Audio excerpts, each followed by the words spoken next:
الشيطان الرجيم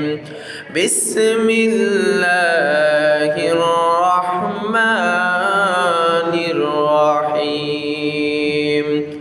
والعصر إن الإنسان لفي خسر إلا الذين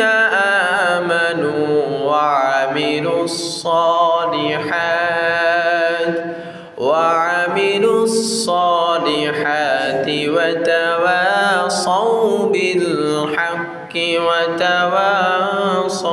بالصبر জোরে বলি আল্লাহু আকবার। আমার ভাইরা বন্ধুরা, এই সূরাটি ছোট্ট হলেও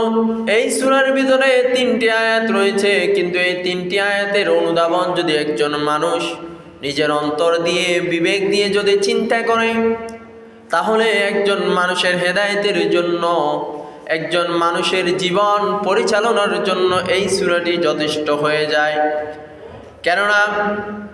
সাহাবীদের মাঝে যখন বিশ্বনবী মুহাম্মদ রাসূলুল্লাহ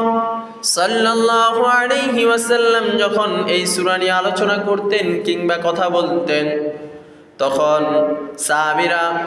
এই সূরাটি নবীজির মুখ থেকে শুনে সাথে সাথে তারা আল্লাহু আকবার